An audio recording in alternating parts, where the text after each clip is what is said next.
It's an immediate extraction case. You can see the drill stop placed on the drill. The drill stops come in varying lengths that allow you to drill only a certain distance beyond the stop. It'll be 2, 4, 6, 8 millimeters beyond the stop. So when you get your measurement from your CT scan or your gridded periapical radiograph, you know where the crest is, and you can use the appropriate drill stop to get you to the right location. So here on the right and the left is the drill and the drill stop in place, and you see when it finally hits, that's as far down as you can go. So it's a safety feature. Then once you're inside, you can separate the membrane and use a graft syringe. Then using the separator, the large side as a plunger, place your graft material. And the implant over there is a Dentine Superline. Just a brief word on those. I've used the Superline implant for the last 7 years. That's all I use in my practice at the present time. You should go take a look at it. That's all I'm going to say. It's really a wonderful implant. And here's placing the others, healing abutments, and completing with some graft material, of course, to fill in the defects around the implants, and placing healing abutments and suture closed. And there is the case completed. And here it is restored.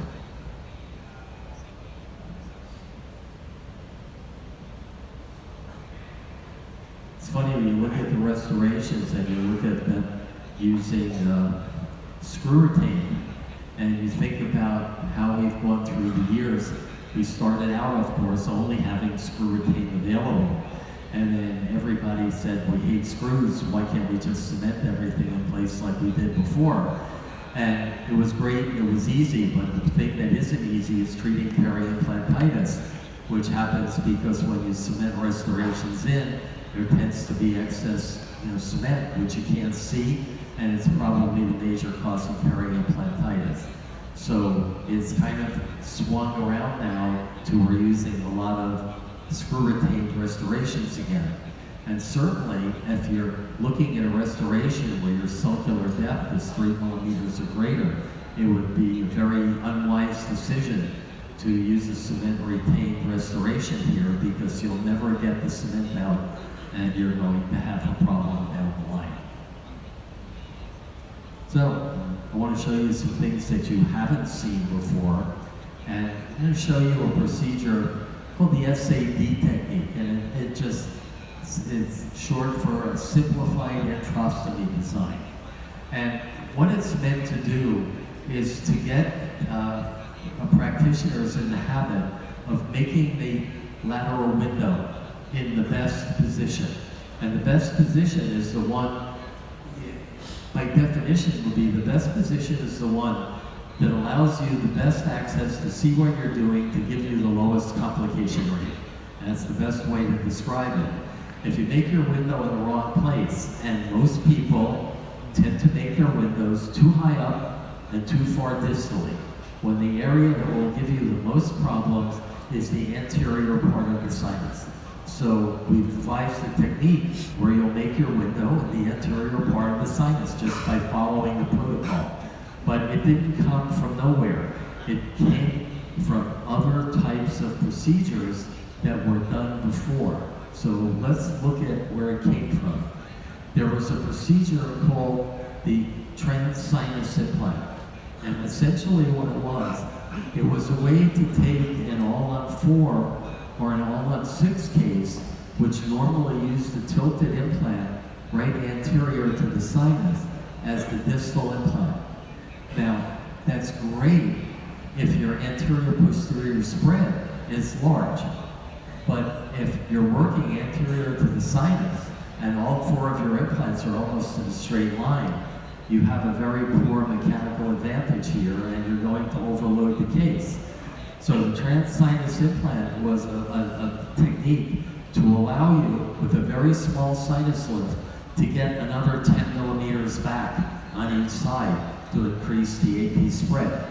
And then there's another procedure which you've never seen before called the nasalis implant, which is a way to do an easier procedure rather than use a zygomatic implant or a pterygoid implant that are based distally, to use this nasalis implant, which is based anteriorly, to give you a distal abutment.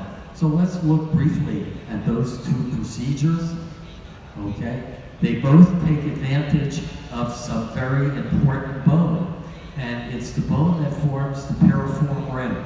Okay? It's right underneath in this area here where you could do a nasal graft, but if you follow the rim at the bottom of the nose back, it comes right to the anterior part of the sinus. We'll see that in a moment. And use the piriform rim to stabilize our distal implants. Let's look at the nasalis implant first. You'll see it probably for the first time in Ole Jensen's textbook that I spoke about before. What it's meant to do is to be used instead of a zygomatic implant or a pterygoid implant, which are kind of surgically difficult to place. And not only are they difficult to place, but the emergence is usually way to the palate, and it gives you a very poor prosthetic setup. So rather than go distally with that last implant at an extreme angle and a palatal emergence, we're changing it to work with the distal implant in front of the sinus. So this is where a zygomatic would go for your distal abutment, and that's kind of an advanced surgical procedure. And even if you were to do it, the follow-up on it, has been associated with, sinus infections from these implants passing through the sinus, and peri-implantitis, because the emergence profile is so far to the palate through some unusual tissue, and it's difficult to keep the appliance clean. So, again, looking at the nasalis implant, instead, you can see here where it's coming up to that piriform rim bone by the nose, and you're looking at it in 2 to 3 millimeter, crestal ridges. And here you see it with the sinus opening going right across the anterior portion of the sinus. You see how small the sinus lift is. It's only a very, very small area, small window, and small elevation to get back in to that particular area. If you have 3 millimeters of bone, you really don't have to go in the sinus, okay? But when you have 2, you've got to stabilize that implant somewhere else, okay? So it's stabilized in that bone of the piriform rim. So if we look at the transsinus implant and what it's designed to do, we first have to look at what the procedure would look like in the case of these all-on-4 type situations. So here you see a natural non-sinus all-on-4 where the implant is tilted anterior to the sinus. A better picture of that would be this one, which shows you the posterior implant placed anterior to the sinus at an angle, avoiding the sinus, angle change prosthetically, but it only gets you back to the first premolar region. So if your maxilla is flat, your AP spread is going to be very small. So let's look at changing this slightly to bringing that distal implant just into the anterior part of the sinus where that nasalis implant was, okay? And being able now to come up in the second premolar area, increasing your AP spread by 8 to 10 millimeters with a very small sinus lift. And this is all very important because if you look at the comparison and look at the bioengineering here, you see that the dramatic improvement on the right side from this small sinus elevation.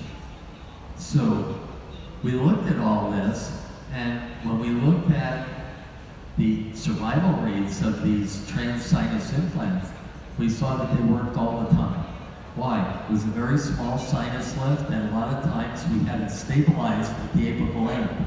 So it turned out to give you that same 98 point something % survival that you see with other cases.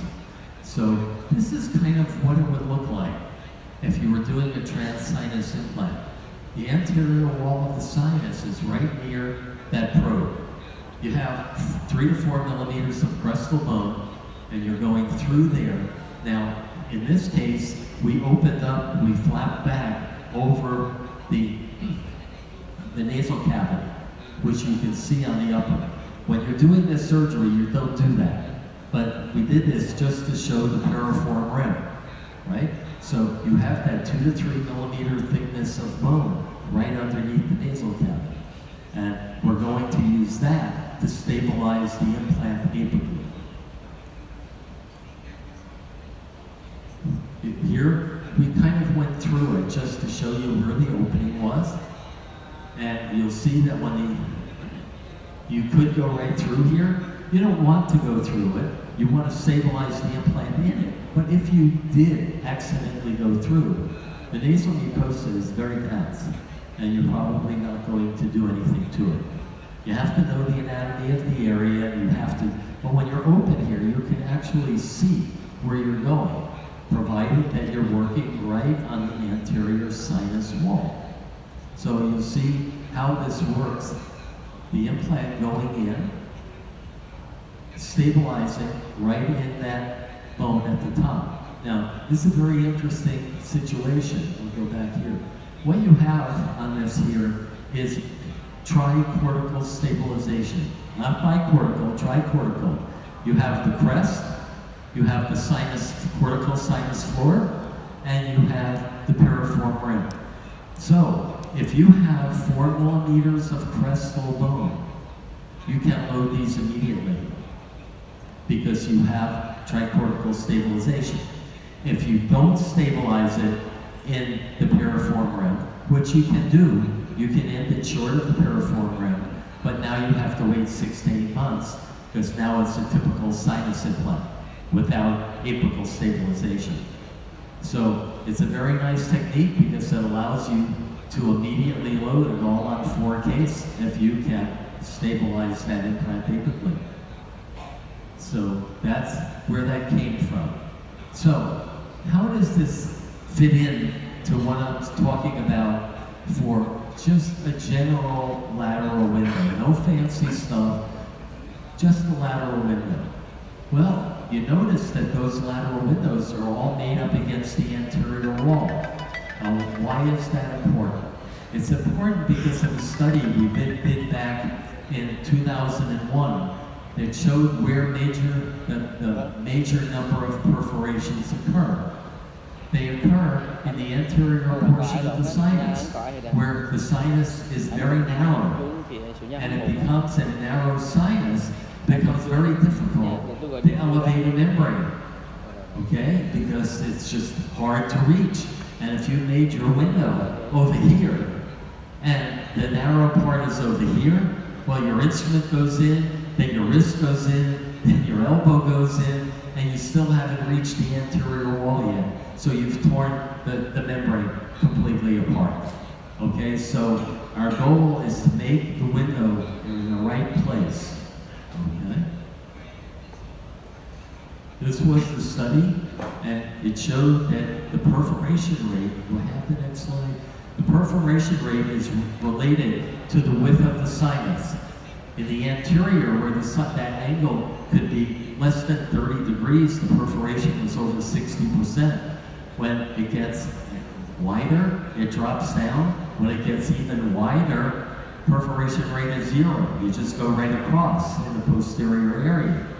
So it's to our advantage to make our window right where it's difficult. And it's funny, I hear people lecture, and you've heard one of them, that talk about making different window designs for different things. And one of them is, let's say you have a large septum in the middle of the sinus. And what the advice is given is, if you have a large septum, make a small window in front and a small window in the back. Well, to me that's crazy advice, because now you've made two small windows, neither one of them is near the thing that you have to see. It makes a great photograph. Oh, here, look what I did. I've got two windows, okay? But the problem is over here. The solution to a problem like that is to make a big window that goes over the top of the septum, and then you're looking right at it, and you can elevate the membrane off it very simply. So here we're doing the same thing. We're trying to get the window to the right place to get the job done without a problem. So we know that people will tend to make the window high up and far back. Why? Because if you make it too close to the crest, you might hit the crestal bone. It's no good. And if you make it too far anteriorly, you might hit the apex of the premolar. So people with less than great amount of experience tend to be safe, but it's not so safe if you create further problems for yourself. So let's look at what the technique is. It involves 3 steps, really very easy. You have your CAT scan, you have your information, you have your measurements. What you're going to do is make a very small window, about 3 to 6 millimeters in size, where your scan shows you the anterior wall is. Your goal here is just to get inside the sinus near the anterior wall. So you see the membrane through your small window. Okay, now what you do is you extend anterior to that slowly until you've reached the anterior wall. How do you know you're there? Because the sinus is not there anymore. You're just hitting bone. So now you know you're at the anterior wall. From that position, you can go down and you can extend and make the window as large as you want, depending upon the number of implants that you're placing. But you've started in the right place. So let's look at what that would look like. Here's our scan, giving us our measurements, and we make that blue window, about 3 by 6 millimeters, right where we think the wall is. And you see where it is compared to the apex of the canine. That's about where it should be. We see the membrane, and then we extend the green till we actually reach the anterior wall. Now, once you're there, it's a simple matter to follow that down near the crest and go back as far as you need, depending on 2 implants, 3 implants, 1 implant. If it was a transsinus implant, it would only be for 1 implant, like you saw before. But this one would be for multiple implants. You can make maybe a septum and other crazy anatomy. When I do a sinus graft and I look at my CAT scan and I see things that make me unhappy. What makes me unhappy? Oh, this patient has 3 septum. 3 of them. 1, 2, 3. Sinus is very narrow over here.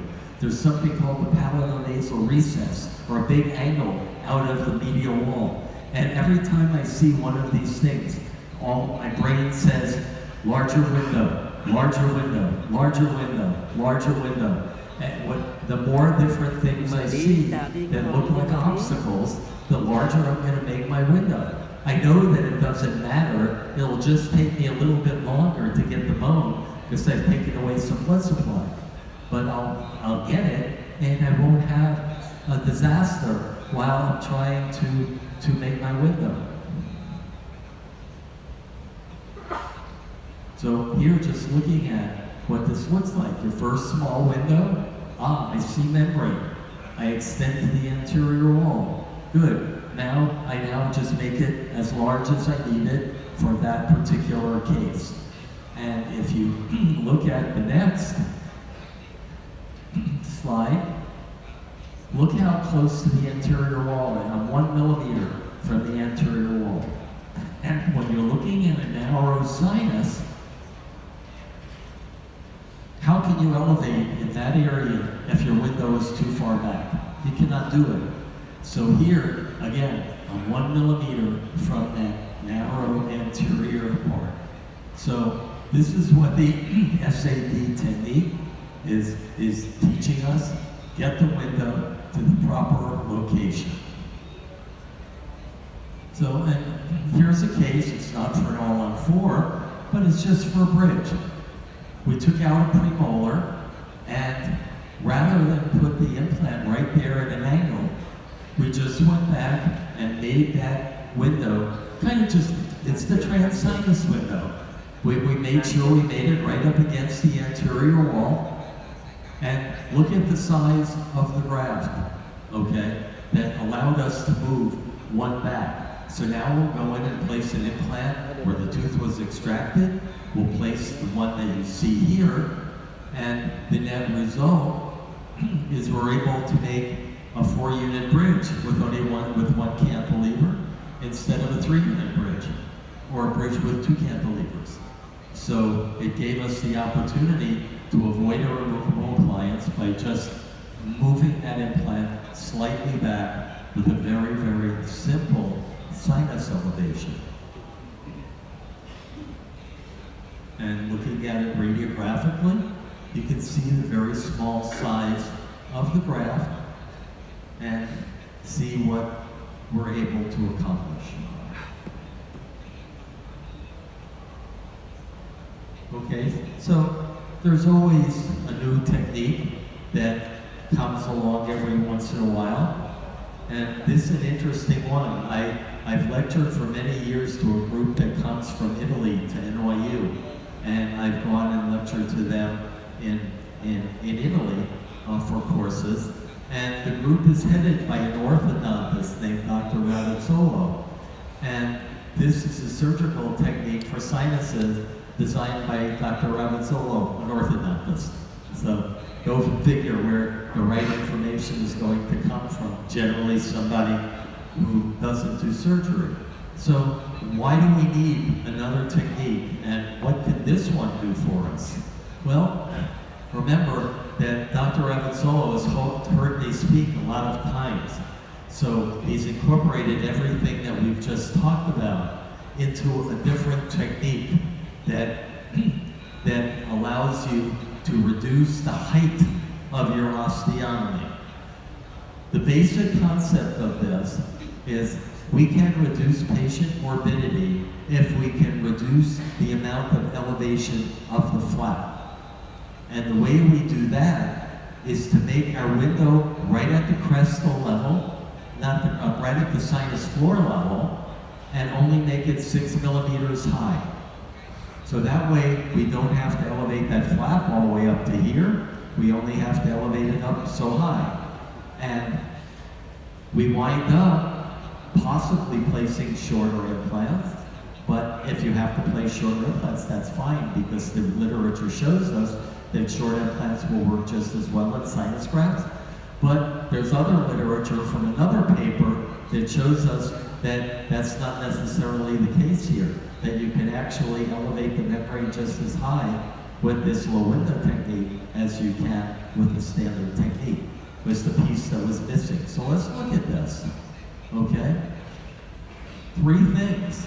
You're making the osteotomy at the sinus floor, you're making it only 6 millimeters high, and you're making it flush with the anterior wall, just like we talked about with SAD. Why? Because he knows to do that because he's heard it 1,000 times, okay? So this is what that window would look like. Right at the sinus floor, the anterior wall, 6 millimeters up. Flap reflection is limited. Now, it's a great technique. They complicated it a little bit by having a surgical guide made, not only for implant placement, for also for where you make your window. So a lot of, expertise is put here, I think, for something that may not be needed. So why are we using this? Post-surgical discomfort will be much less for the patient because of the minimal flap reduction, Okay? You can conceivably do this with a very long crestal incision and not have to make verticals.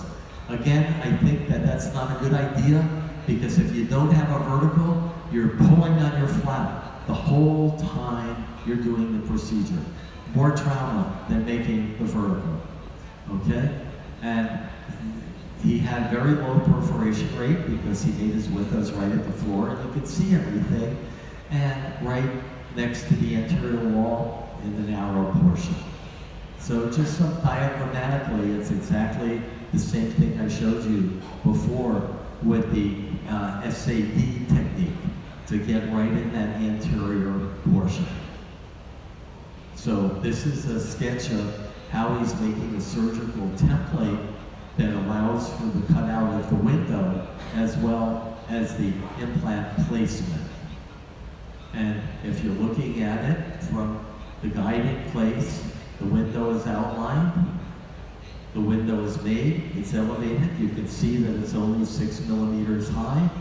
Then it goes up to the anterior wall. It's grafted, membrane, closed, grafted position. And they came back later. Here's the beginning. We'll look at a video.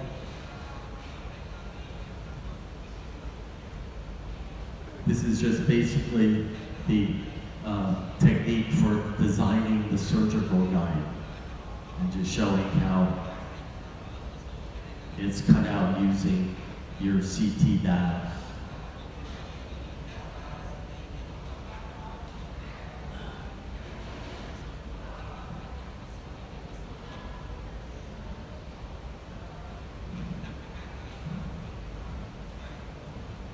Guide is screwed into place, and it's used both for the window and used for future implant placement. So, looking at Dr.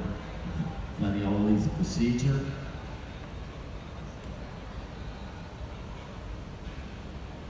guide in place,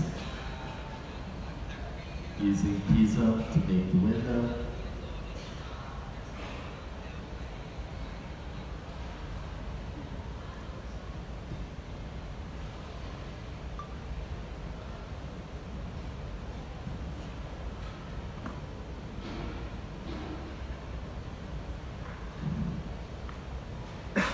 See the septum raising the floor of the sinus, window right over the top of it. Okay.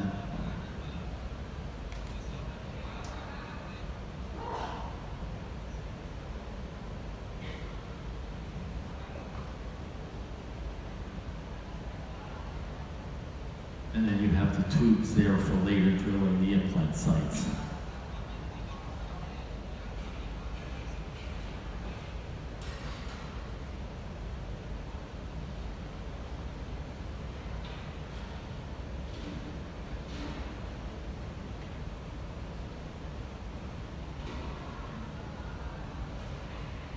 And looking at the post-op, no post-operative edema.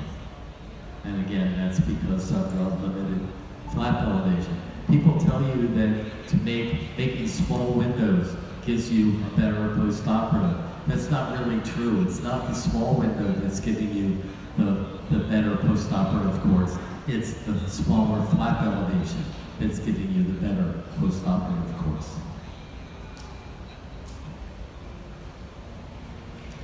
His results with this technique, they did 22 patients, no perforations, 100% implant prosthetic success, and they use what they call standard implants of 8.5 to 13 millimeters. So in looking at the low window, my first thing is, if you're doing a low window, can you actually get the same amount of new height production? So they didn't specifically do that, but Baldini in another study here looking at decreased vertical height windows and seeing what he could do. And his difference between height increases was 8.7 and 8.5, comparing standard and to low window techniques. And then another study was done by another group, probably from China, okay, where they looked at the low window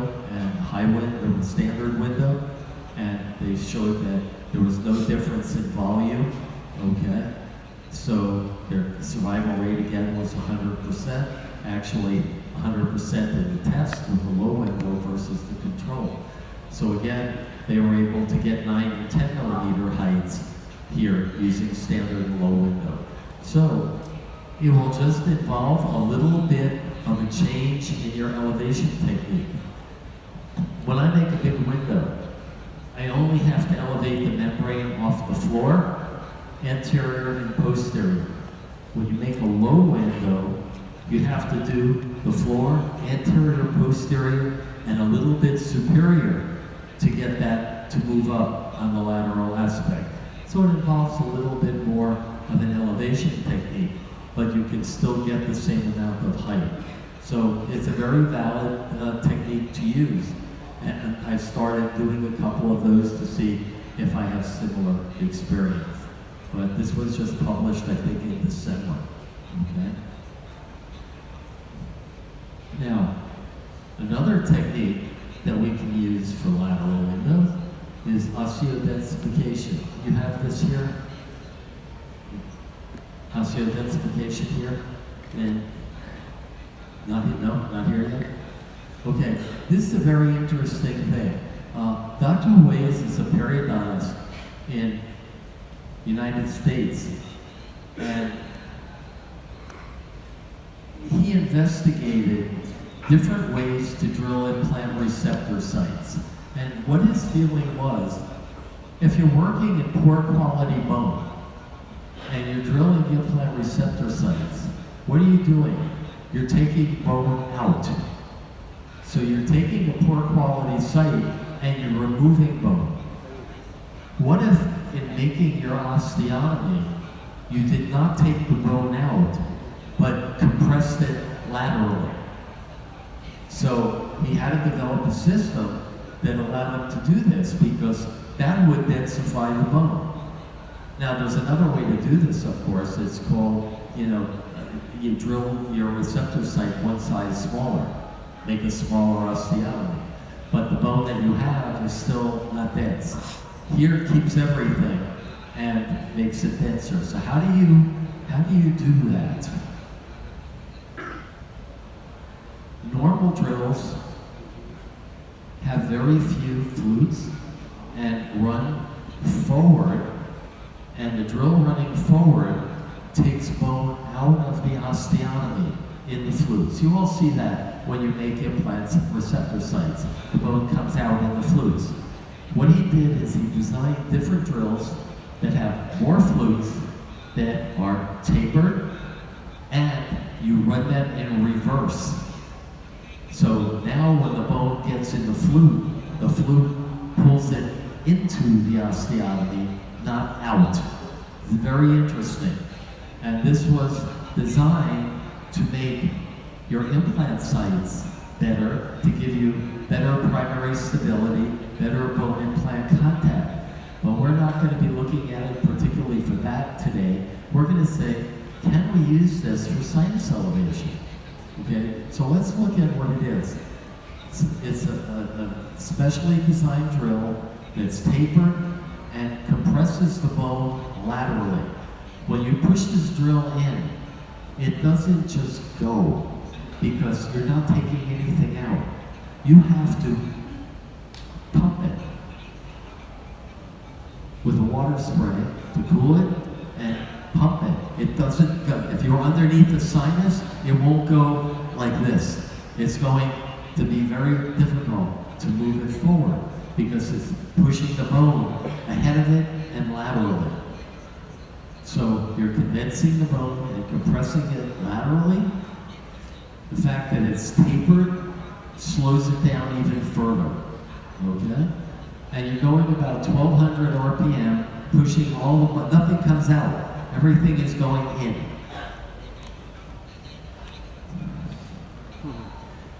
This is the drill in a viscous medium. Picture, make believe this is a sinus, and look what's happening as this works.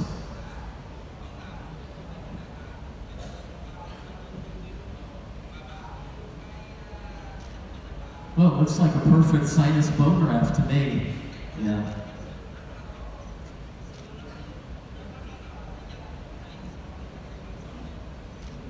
Okay, so they did studies in animal bones just to see how this was working.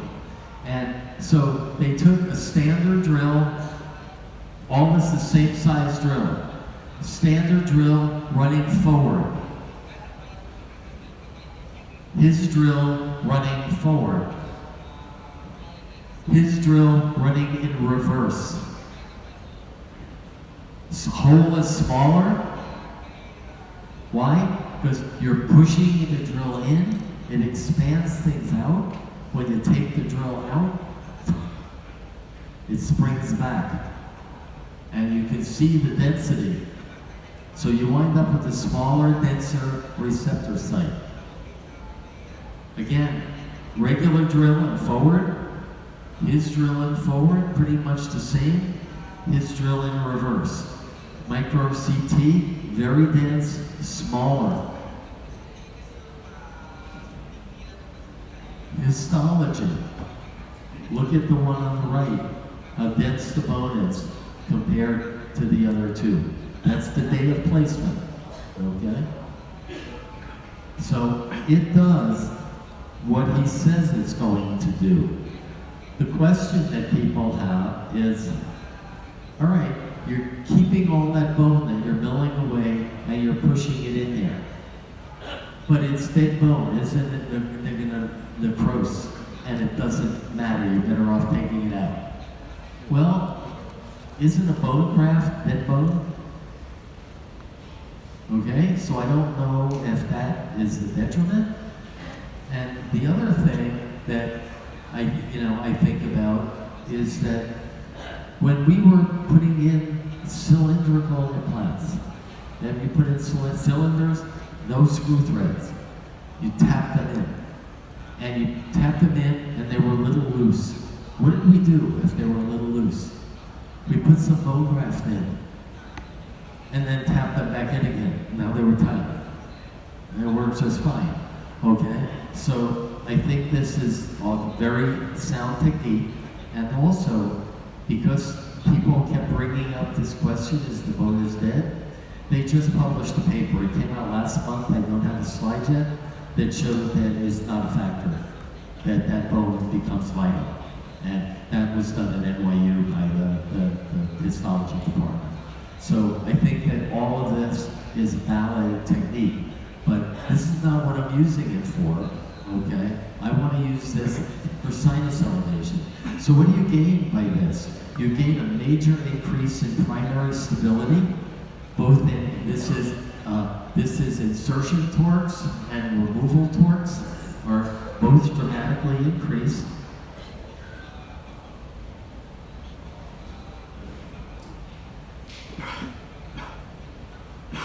This is an advertising, we'll just get rid of this. Let's look at it in the sinus graft. Okay? So you know what that bird does, it pushes bone ahead of it. So what happens if we break into the sinus? And we go from small drill to larger drill to larger drill? That bone is going to go up. Autograft. Basically, your drill running in reverse is acting like a rotary osteotope. Instead of doing this, you're doing this, and the bone is going up. So look at a case. The 8 millimeters to the sinus floor. You start off with a regular pilot drill to 1 millimeter from the floor, just like you normally do. And here you can see you broke through the sinus floor, and look ahead of the drill. See the bone ahead of the drill? Can't point. By arrows. Okay? Bone ahead of the drill, and there's the implant in place. So went from 8 millimeters to 11 millimeters with no graft material. Okay, pretty good. By the way, the drill is run 1200 RPM in reverse. Now look at a different case. 5 millimeters of crestal bone. Drill to the floor. As it breaks through, the graft material is pushed ahead of it. No material is added here, nothing added. And there it is, ahead. Day of placement, 8 weeks, 1 year. No graft material added. Now, this is all great if you have enough bone to push up. But what happens if you don't have enough? You add some. Okay, so watch. In the study they did here, their implant survival rate was 95%. Okay, it's okay. The height they achieved was 3 to 12 millimeters increase. Okay, it's very good. Now, here's a different case. With 5 millimeters of bone to the sinus floor, there's not much to push up. So what you do is you use the drill until you break through the sinus floor. Now you've changed protocol. Turn off the water spray, turn down to 200 RPM, not 1200, 200. Put some graft material in, 200 RPM, push it up. Graft material, 200 RPM, push it up. Just like rotary osteotomy. Graft, push, graft, push. And so went from 5 to 11.5. So that's by adding bone. It's just like, remember, Summers, when he started, was not adding bone. It was only later that they added bone. They changed the name. Bone added sinus floor elevation, house fee. Okay, so this is the same. It's bone added. So another way to give us results. And this works very well. Do you use LPRF here? Okay. All right. One of the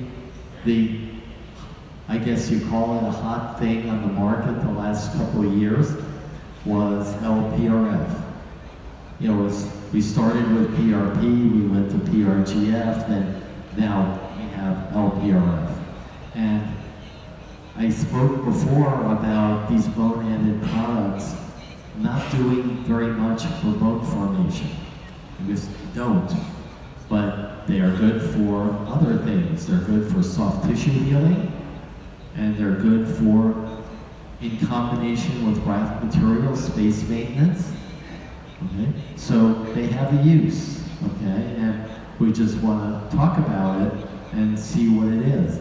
I mean, basically, it's a form of biologic space maintenance. However, when we looked at our list of space maintainers, we had autogenous bone on the top, and we had xenografts on the bottom.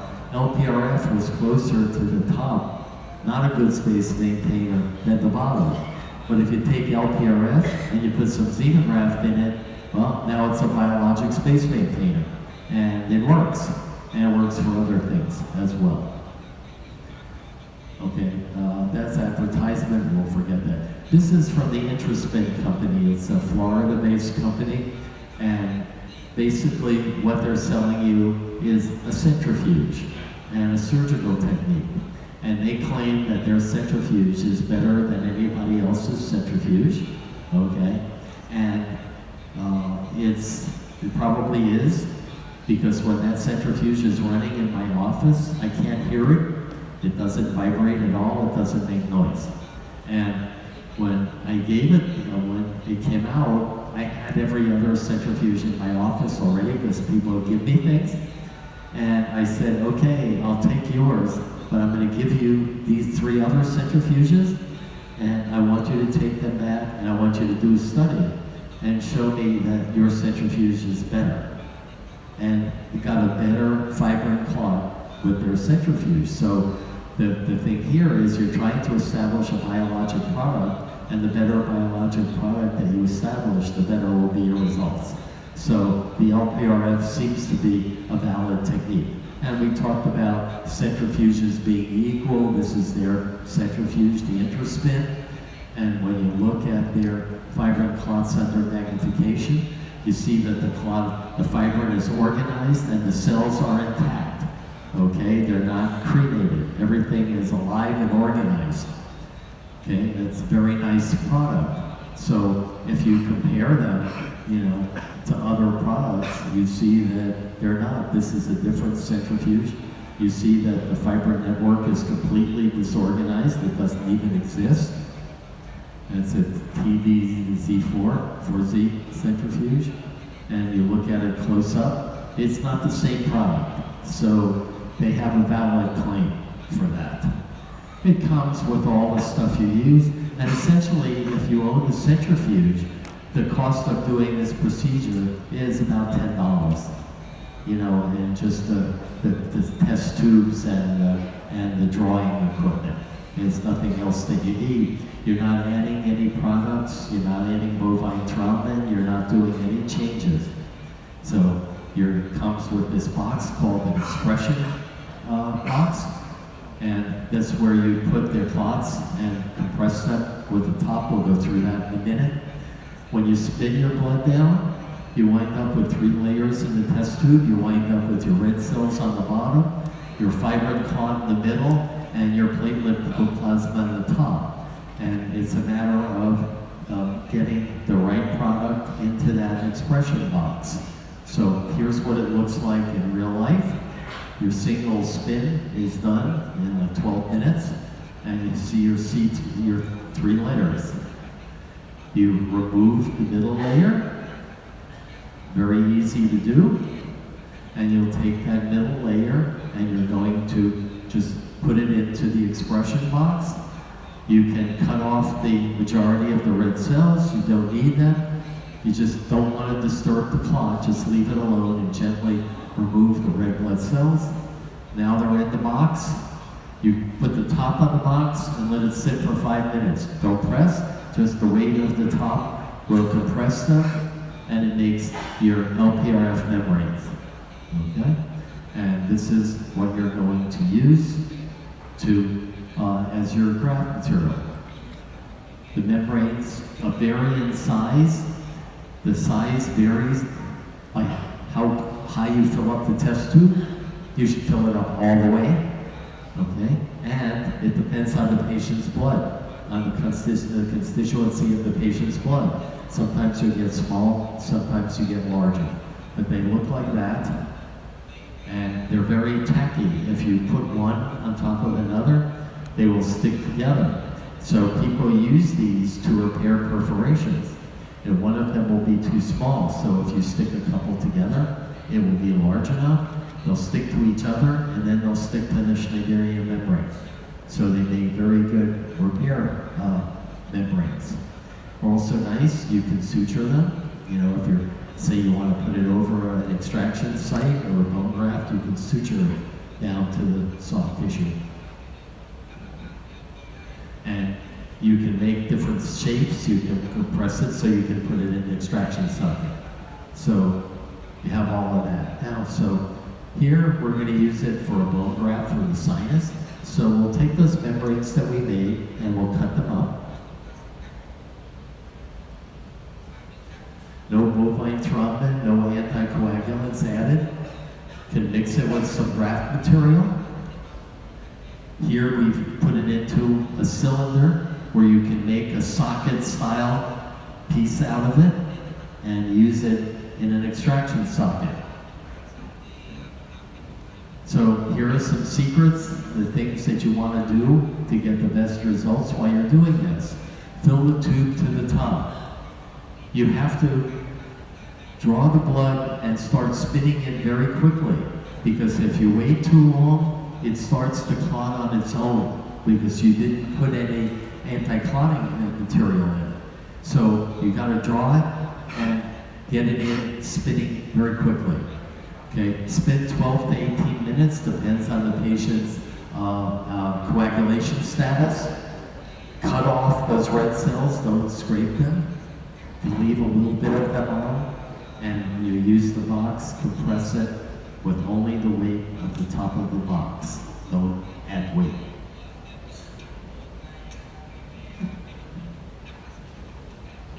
This is a study in bone gain. They did 23 elevations using only LPRF, and they got 8.5 to 12 millimeters of bone gain, just with LPRF alone as the graft material. Nothing added. My friend Zig Nazor did the same thing. He got between 7 and 13. That's a lot, okay, to get with a graft material that really is going to contract very quickly. Now, let's take a look at LPRF as a space maintainer, and we're going to graft the left sinus here. Piezo window, elevated. These are the test tubes. Those are the clots. Here, just using the clots, not even pressing them. Just put the clots in. Fill the sinus. And there's your result. We'll look at it close up. You get good bone, okay? We'll look at another case. Do the right side with a repair window. This is xenograft on this side with a membrane. On the other side, piezo, elevated, perforation, going to repair the perforation with membranes. Implants are placed. The rest of the LPRF is used as the graft. And you look at the two sides. Now it's easy to see the difference. When you look at the left side, you can see the bone graft. This has a xenograft. When you look at the right side, you don't see very much. It's there, but you don't see it that well. When you go back and look when you're done, when you've used LPRF, let's see if I can get a good picture of it for you. In this case, I think. We'll look at this case. Again. Piezo. Window piece is left on in this case. Elevated. Implants in place. Clots. So membranes placed against the medial wall first, then the implants go in, and then more clots on the lateral. You always graft the medial wall before the implants because it's hard to get there once the implants are in place. Here you see one placed in between the implants, and then you fill that out with the remaining. And here we put a membrane over it. But I want to show you specifically, if you look at the final picture, this is after, do you notice the apex of the implant? If this is your graft, the apex is always up on top. Why? Because the LPRF is not the best space maintainer in the world. What's maintaining the space is the implant. And the material is contracting. So just the apex will stick almost all the time. Does it matter? No, because the membrane is around it. But that's what you're going to see in the radiographs all the time, a little bit of the apex sticking through.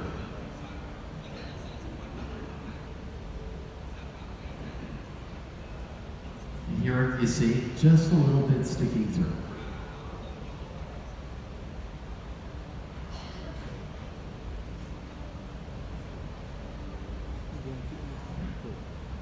We looked at the LPRF repair. Let's see another one. Well, it's the same one actually. Okay. A number of, they stick together and they stick to the membrane. So if you're using LPRF, you make it right when you start the procedure. It can stay there for 5 hours, not a problem, sitting in the box. If you need to use them for the repair, you use them for the repair. Or if you don't use them for repair, you use them for the graft. So you have your choice, but you make it beforehand. As soon as the patient sits down, you draw the blood and you spin it.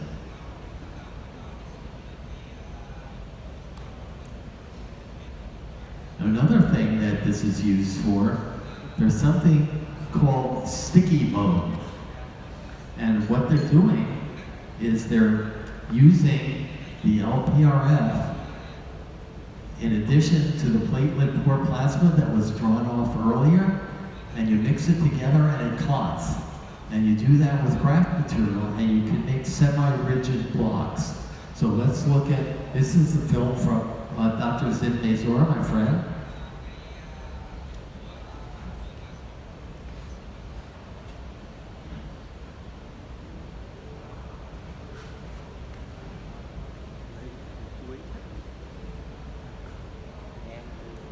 You draw the blood.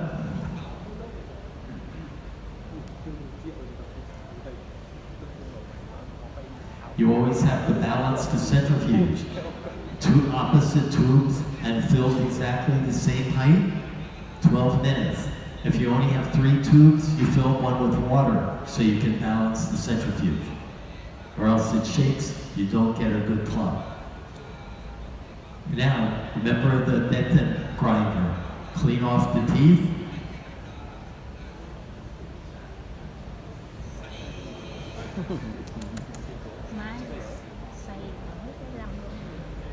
Bone graft.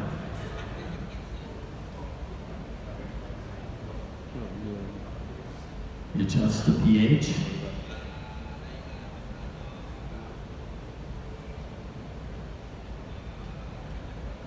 With the cleanser, adjust the pH.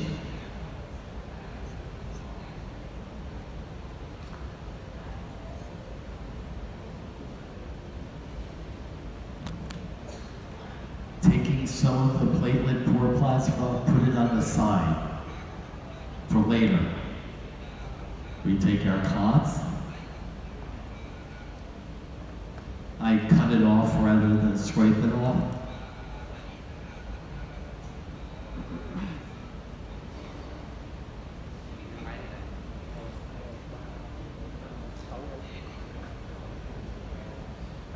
Five minutes.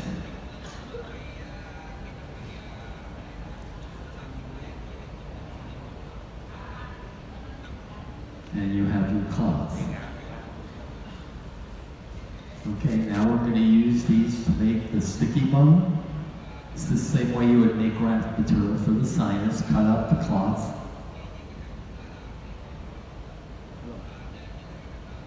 Put the particles in. Now add that platelet poor plasma that we took out before. And fairly quickly joins it together. So you can now watch how he uses this, not for sinus, but using it to graft around immediate placed implants.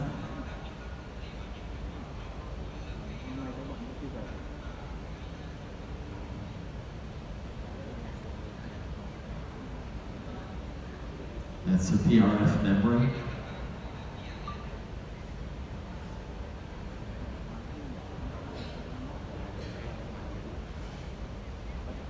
And close. So that's nice material to use for a number of things. For use it alone as a sinus graft, a space maintainer, mix something in it to make it a better space maintainer, use it to repair perforations, and use it to make semi-solid bone grafts. So if you, let's say you had a sinus case where you had a large perforation and you repaired that, but you still thought that you were going to lose some graft material around the perforation, you make the sticky bone block and use that as a graft, and then the particles are not free to move. So it makes, just like he used it in the extraction sites, you can use it that way inside the sinus. It works very nicely. So we looked at a whole bunch of